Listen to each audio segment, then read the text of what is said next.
This video is made possible by North Naperville Autos. If you're looking for a quality used car in the Chicagoland area, North Naperville Autos is here to help. Browse their inventory at northnapervilleautos.com and drive home in a new vehicle today. Alright, what's up guys? My name is Zach and today I am driving a 2000 Lexus GS400. Up front is a 4.0 liter V8 and down below is a 4-speed automatic transmission. Now I am super excited to be driving this here GS400 for a couple of reasons. First of all, it only has 47,000 miles on it, meaning this is as close to a Survivor GS400 as I'll probably ever get and will probably be the lowest mileage version. But the second reason is that 4.0 liter V8. Whenever I see a GS, I always think of the 6-cylinder, which came with a 3.0 liter inline 6. I always forget that they made this class of car, this GS, with a V8 in this era. I don't know why it escapes my memory. There's even a 430, which came with the 4.3 liter 3UZ engine from Toyota. But this is the 4 liter V8, and I'm excited to share that with you guys. But before we get back to the rest of the video, if you are interested in helping out the channel, please click some of the links in the description below from our awesome sponsors. We have Con Plates, which is a suction cup license plate mount. We have Cash for Cars if you want to sell your vehicle in the easiest way possible. And we also have the fixed OBD2 Bluetooth sensor that will pair right to your smartphone. Every purchase or quote goes to helping the channel, and it's greatly appreciated. But let's get back to the video. So let's get back to that 4.0 liter V8 known as the 1UZ. This was also put in the Lexus LS400, and it makes about 300 horsepower from the factory, which is not bad. Lexus touted this motor as being very, very smooth. They even ran TV ads where they would balance things on the engine and rev the engine up. They'd put the car on the dyno, balance things on the engine, and rev it up to redline, and those things wouldn't fall. It's a ridiculously smooth engine. And so it's not super performance oriented. Yes, 300 horsepower is a pretty decent amount. I'm not saying it's not, but it's more of a V8 for smoothness rather than for power. All right, 1UZ.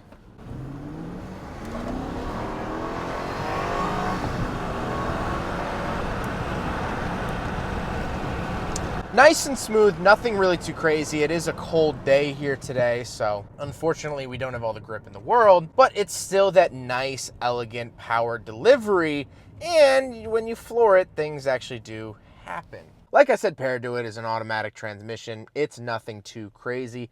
It's not changing my life. However, we do have snow mode and things like that, and we'll talk about it a little bit later on.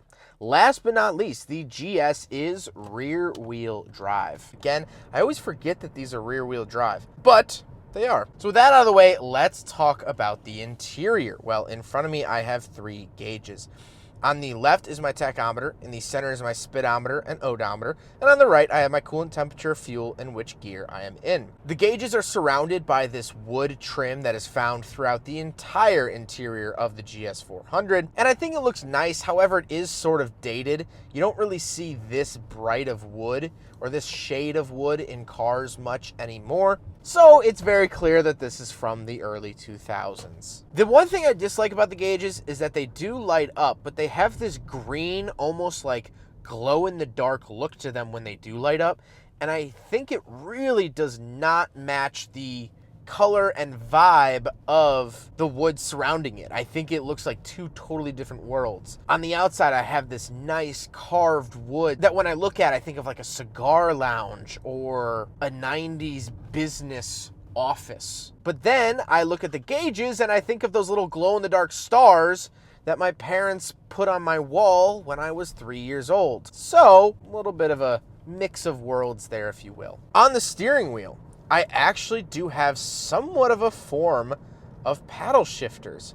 I have 2 down buttons for downshifting, which is interesting given the fact that this is not a sporty car. I mean, it is, but it isn't. It's not really meant to be this sort of canyon carving sedan. It's more of a smooth, elegant one, so I don't really see a reason for downshifting. However, the steering wheel does remind me a lot of the Mark IV Supra, and it's pretty comfortable in my hands. To the left of me, I have a climate control vent. My power mirrors, parking brake, things like that. And then on the door, I have my memory seat options, power windows, and of course, child locks. And moving into the center, I have more wood in the interior.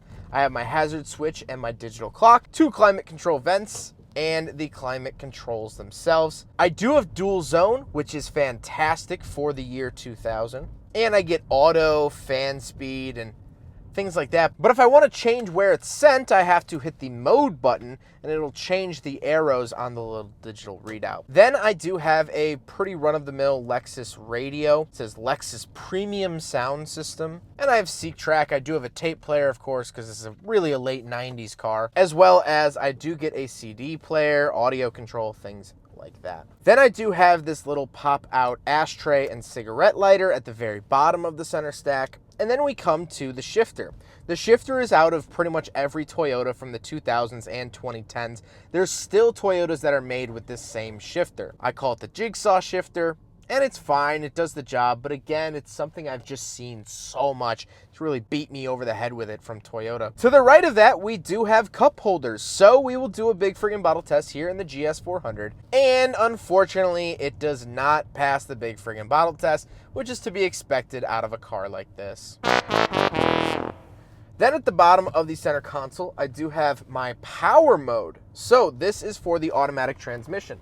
I have power and snow modes. So basically sport and a sort of raised traction control mode. This is gonna help you in the snow, help you get better traction by starting you off in second so there's less wheel spin, which is a nice feature. Then I get my 2 heated seat options and my traction control off. Moving into the center console, it is finished in this nice leather. I do have a 12-volt outlet in there, and that's about it. The seats themselves, again, feel very Cadillac to me, which is quite the compliment when it comes to seats.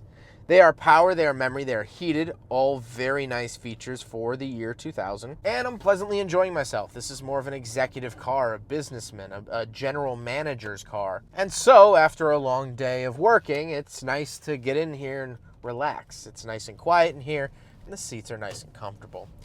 With that being said, we do have back seats, so let's go do a back seat review. All right, so we're in the back of the 2000 GS400. Couple things to note back here. First of all, cup holders do slide out of this here center console, which I do get a center console. Otherwise, there's no storage in here. It's just a big foam brick, which is pretty comfy. My head, I could use a little bit more headroom, I guess, if I droop my head down a little bit. It's fine. I have ashtrays in the doors, auto windows, of course, and my legroom is okay for a sedan. Definitely not as good as the LS. The LS is the longer wheelbase, so I would much prefer to ride in the back of an LS. Again, we'll talk about it a little bit later on in the video, but I definitely prefer the LS chassis if you're looking at these older Lexuses to buy. I definitely prefer the LS, but again, we'll touch on that later. Let's go take a quick look at the trunk, and then we'll talk about the looks. All right, so around the back of the GS400, and decent sized trunk. Again, you would find better space with the LS chassis, but for being a sedan from the early 2000s, I can't really complain. I don't have any amenities back here. These are, of course, the floor mats that have been cleaned for the next owner and things like that, but nothing too crazy. Now we got to talk about the looks, and I don't know how I really feel. I think the front end is kind of ugly, kind of has that 4-eye look to it, and I'm not a big fan of it otherwise. It is kind of bland. However, you have to respect the fact that this is a 47,000 mile car, and I think it looks cool given the fact that it is such a low mileage car from the year 2000. This car is 21, coming up on 22 years old at the very least. So that is pretty neat, and I think that overall makes this car very interesting to look at. It is quite the time capsule. But now let's get to my final thoughts here on the GS400. Well, I like it. It's a very comfortable, smooth sedan. I really like how smooth the 1UZ is. I think that's something missing from modern luxury cars. I recently drove an LS500, and that was a twin-turbo 3.5-liter V6. And don't get me wrong, that car is fast, but there's something about an older V8 that when you put your foot into it, it just seems so unbothered. It's kind of actually nice. It just does the thing. There's a sort of comfort in the car knowing exactly what to expect, when nowadays with the turbo V6s, they're faster, but when you put your foot into it, it downshifts, downshifts, downshifts, downshifts, let's go! Where this, I put my foot into it and it's like, There we go. We're going. I don't even know why you had to ask. I just feel like this car is kind of forgotten. I don't know. I don't really think about the GS all that much. I think the LS sort of sucked up a lot of that screen time, a lot of that fame, or whatever you want to call it, for the GS. I think the LS sort of got the limelight for the big comfy sedan from Lexus. And I think if you wanted a performance sedan from Lexus, well, you go to the IS. You could get them in manual, which you could not get the GS in manual. They came with the Supra engine, the 2JZ, which NA, of course, but you could get it with the Supra 2JZ, which you could also get this with a 2J. But I don't know. I feel like this was kind of filling a gap that wasn't even really there. If you want a luxury V8 sedan, get an LS. If you want a sporty one, get the IS. The GS, I don't know who this car is for. If you have that answer, please leave it in the comment section down below. I'm not quite sure at the moment. In hindsight, I want to get that clear. In hindsight, now this car is a great market because you can find these oftentimes cheaper or as an alternative to an LS. People manual swap them and drift them, and they're comfortable used cars. I get that. They have a certain purpose now. But brand new, if you walked into a Lexus dealer in the year 2000, why would you pick a GS over an LS or an IS? Besides the price, I don't know if there's a strong argument either way. That's it. Huge thank you to North Naperville Autos for letting me take out their GS400. This car is really, really clean. This is such a great example of the 400. I'm very glad that I was able to drive it because this gives me a solid idea of what this car was like when it rolled off the showroom floor. And that's all thank you to them. They have tons of inventory, tons of unique and interesting cars. If you are looking for a used car, North Naperville Autos should be your first stop. But I hope you guys enjoyed the video. Don't forget to rate the video, comment on the video, and subscribe if you really liked it. Take care, guys.